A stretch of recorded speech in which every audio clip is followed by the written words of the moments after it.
அனைவருக்கும் வணக்கம். இந்த வீடியோவில் வந்து பார்த்தீங்கன்னு சொன்னால், இந்த ஈஸ்டர் குண்டு தாக்குதலினுடைய இன்று பார்த்தீங்கன்னா அது சம்பந்தமான நினைவேந்தல்கள் எல்லாமே நடைபெற்றுக் கொண்டிருக்கிறது. இது சம்பந்தமான விடயம் இருக்கிறது. கௌரவ பாராளுமன்ற உறுப்பினர் டாக்டர் அர்ச்சுனா அவர்கள் வந்து பார்த்தீங்கன்னா கிழக்கு மாகாணத்தில் கால் பதிப்பதாக செய்திகள் வெளியாக இருக்கின்றன.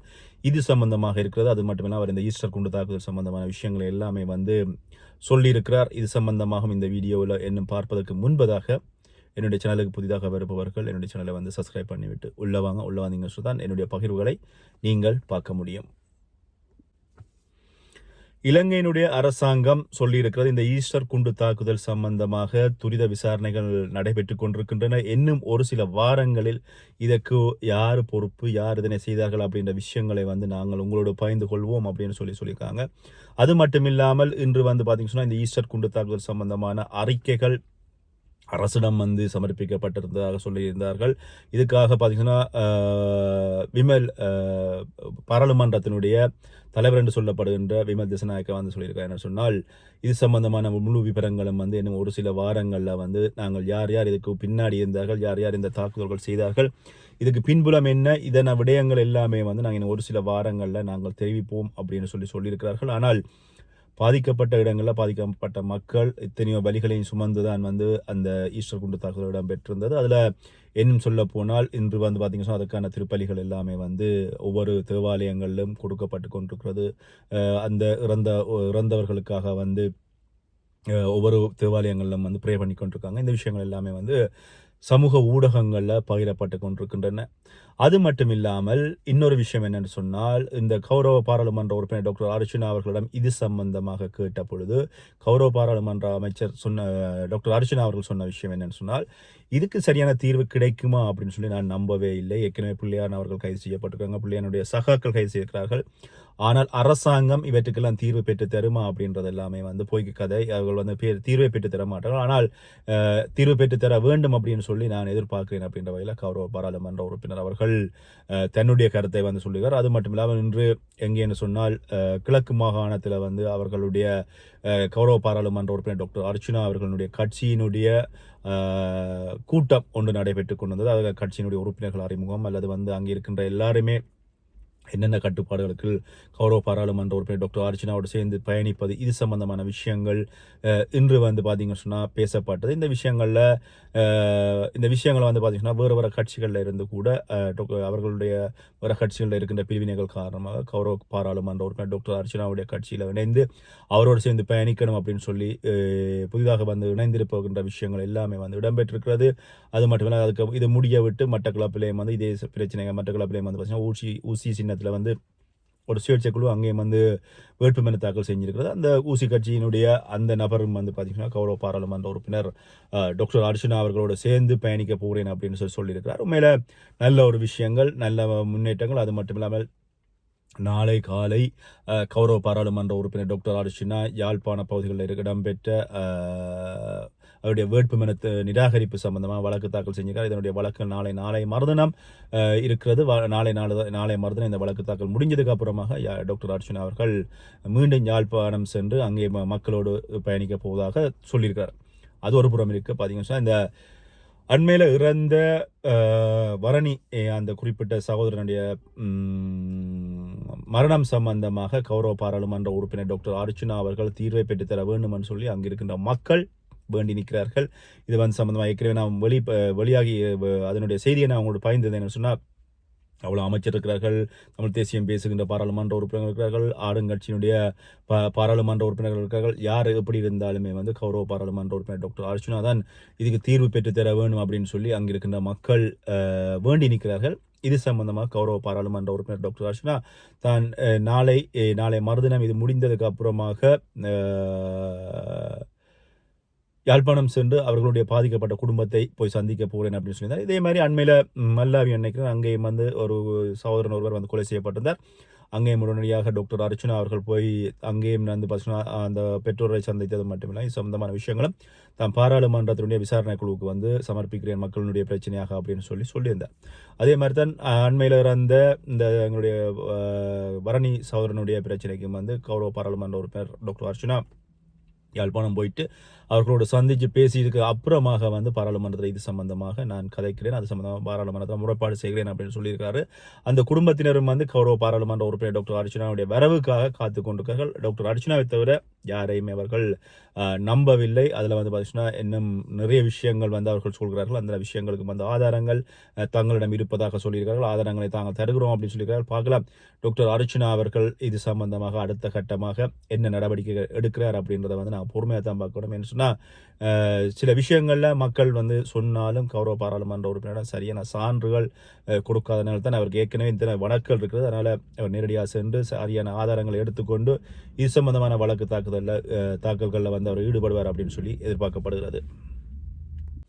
அது மட்டும் இல்லாமல் கௌரவ பாராளுமன்ற உறுப்பினர் டாக்டர் அர்ச்சுனா அவர்கள் வந்து அவரிடம் கேட்கப்பட்ட கேள்வி, அதாவது வந்து பார்த்தீங்கன்னா சொன்னால் நீங்கள் உங்களுடைய அடுத்து யாரை வந்து உங்களுடைய இந்த நாளை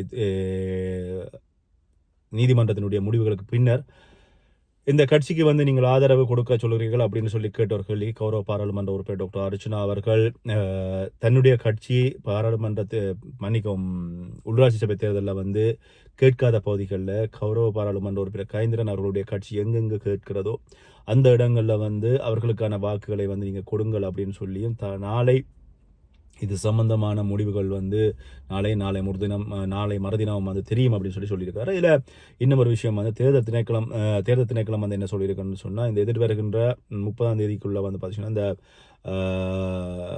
வாக்காளர் சீட்டுகள் எல்லாமே வந்து விநியோகிக்க வேண்டும் அப்படின்னு சொல்லி தேர்தல் திணைக்களம் சொல்லியிருக்கிறது. ஆனால் இந்த வழக்குகள் நடக்கின்ற பொழுது எந்தெந்த வழக்குகள் எந்தெந்த இடங்களில் வந்து இந்த எதிர்வருகின்ற உள்ளாட்சி சபை தேர்தல் நடக்கக்கூடாது அப்படின்ற பகுதிகளில் வந்து தேர்தல் நடக்காது அப்படின்னு சொல்லப்படுறது. சில வேளைகளில் வந்து அவர்கள் உடனடியாக மாற்று தேர்தல் பற்றிச்சீட்டு அடிக்கப்பட்டு திருப்பி நடக்கலாம் அப்படின்னு சொல்லி எதிர்பார்க்கப்படுறது.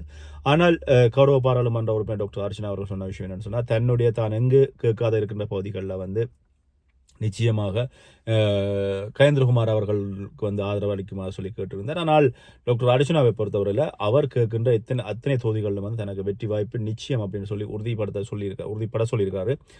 அது மாந்தையாக இருக்கலாம், அல்லது வந்து பூனகரியாக இருக்கலாம், அல்லது வந்து திருவண்ணாமலையாக இருக்கலாம், மட்டக்களப்பாக இருக்கலாம், பருத்தூரியாக இருக்கலாம், எங்கே இருந்தாலும் சரி எல்லா இடங்களிலுமே தனக்கான வெற்றி வாய்ப்புகள் வந்து அளவுக்கு அதிகமாக இருப்பதாக டாக்டர் அர்ச்சுனா அவர்கள் சொல்லியிருக்கார். இதில் வந்து தேர்தலை பொறுத்தவரையில் வந்து பார்த்தீங்கன்னா மக்களுடைய தீர்ப்பு தான் மயசன் தீர்ப்பு என்பது போல மக்கள் என்ன முடிவெடுக்கிறார்களோ தெரியவில்லை. ஆனால் இதில் இன்னும் ஒரு விஷயம் வந்து நான்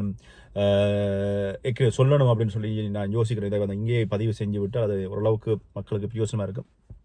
அதாவது இந்த 17 வடபகுதியை பொறுத்தவரையில் 17 பிரதேச சபைகளும் வந்து பார்த்தீங்கன்னா என்பிபி அரசாங்கம் தான் வெற்றி பெறுவேன் அப்படின்னு சொல்லி உறுதியாக சொல்லியிருக்கிறது. ஆனால் எங்கே ஒரு ஊடகவியலாளர் சந்திப்பில் வந்து பார்த்தீங்கன்னு சொன்ன விஷயங்கள் ஒருவர் சொன்ன விஷயம், அதாவது வந்து நிச்சயமாக வந்து என்பிபி அரசாங்கம் வெற்றிவாகை சூடுவதற்கான வாய்ப்புகள் இருக்குதுன்னு சொன்னால் அவர்களை பொறுத்தவரையில் அவர்களுடைய சகாக்கள் தான் தேர்தல் திணைக்களத்தை இருப்பார்கள். அதே மாதிரி யாழ்ப்பாணத்தினுடைய கச்சேரியினுடைய ஜிஏயாக இருக்கிறார். அதனால் வந்து பார்த்தீங்கன்னா அவர்கள் பெட்டிகளை மாற்றியோ அல்லது வேறு கட்சிகளுக்கு போக விடாமல் தாங்களே அந்த 17 சபைகளிலேயும் வந்து வருவதற்கான வாய்ப்புகள் இருக்குது. இதனுடைய ஒரு அறிகுறி தான் வந்து பார்த்தீங்கன்னு சொன்னால் ஏற்கனவே இந்த உள்ளூராட்சி சபை தேர்தலுக்கான வேட்புமனு தாக்கல் செய்கின்ற பொழுது தமிழ் தேசிய கூட்டமைப்பும் அதே மாதிரி இபிடிபி கட்சியும் அதே மாதிரி என்பிபி அரசாங்கம் வந்து பார்த்தீங்கன்னா எந்த விதமான குளறுபடிகளும் இல்லாமல் அவர்கள் இந்த பிறந்த சான்றிதழ் பிறப்பு சான்றிதழோடு வந்து வச்சுங்க மூலப்பிரதியும் போட்டோகாப்பியும் கொடுத்துருந்தாங்க. அதனால் இவர்கள் மூவருமே வந்து பார்த்தீங்கன்னு சொன்னால் தங்களுக்குள் வந்து ஒரு கூட்டணியாக இருக்கிறார்கள். அது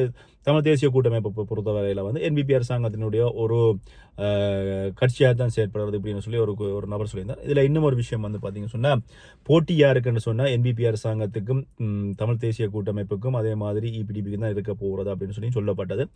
ஆனால் இப்போ வந்து கௌரவ பாராளுமன்ற உறுப்பினர் டாக்டர் அர்ச்சுனா அவர்களுடைய கட்சியினுடைய இந்த வேட்புமனு விண்ணப்ப படிவங்கள் வந்து ஏற்கனவே எதுக்காக நிராகரிக்கப்பட்டு கொண்டிருக்குன்னு சொன்னால் என்பிபி அரசாங்கத்தை பொறுத்தவரை பெரிய ஒரு முட்டுக்காட்டியாக இருப்பது வந்து அர்ச்சுனா வந்து எப்படியாவது இந்த தேர்தலில் வந்து கேட்க பண்ணி விட்டால் அவர் வந்து அவரை வந்து ஒதுக்கி விட்டால் மக்கள் வந்து தங்களை தான் வாக்களிப்பார்கள் அப்படின்ற ஒரு வகையில் அவர்களுடைய நடவடிக்கை இருப்பதாகவும் சொல்லப்படுகிறது.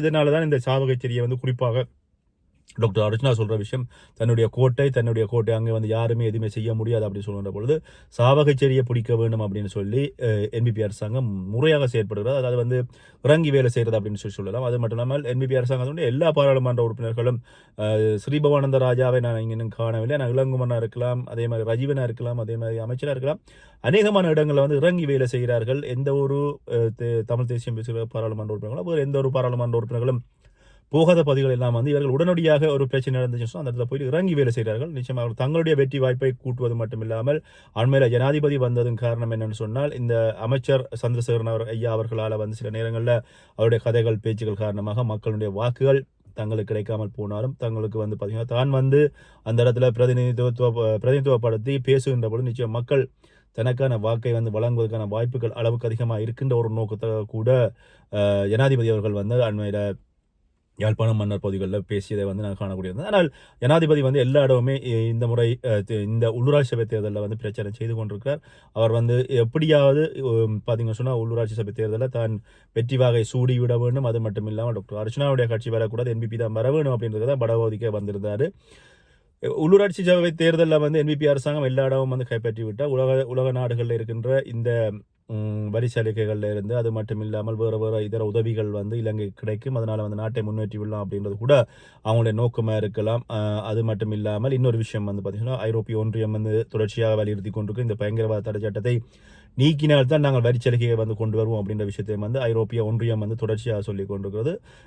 இதனால பல்வேறுபட்ட மூன்றுதலுக்கு வந்து இலங்கை அரசாங்கம் இருந்தாலும் பல்வேறுபட்ட குற்றச்சாட்டுகளும் இலங்கை அரசாங்கத்தை பொறுத்தவரை இப்போ இருக்கிற என்பிபி அரசாங்கத்தின் மேலே வைக்கப்படுகிறது. அது ஆளுங்கட்சிகளாக இருந்தாலும் சரி, இது ஆளுங்கட்சி உறுப்பினர்கள் எதிர்கட்சியினுடைய உறுப்பினர்கள் வைக்கிறார்கள். அரசாங்கம் சொன்ன இந்த ஒரு விஷயத்தையும் வந்து செய்யவில்லை அப்படின்னு சொல்லி இவற்றை எல்லாம் வெற்றி பெற வேண்டும் என்று சொன்னால் இந்த உள்ளூராட்சி சபை தேர்தலில் வந்து வெற்றி பெற வேண்டும். ஆனால் இதை வடபகுதியை பொறுத்தவரை டாக்டர் அர்ச்சனா அவர்கள் வந்து பெரிய ஒரு மூட்டுக்கட்டையாக இருக்கிறாரு என்பிபி அரசாங்கத்துக்கு. அதனால முடிஞ்சவரை டாக்டர் அர்ச்சனாவை வந்து இந்த தேர்தலில் வந்து வெற்றி பெற வைக்கக்கூடாது அப்படின்றது வந்து அவருடைய நோக்கமாக இருக்குது.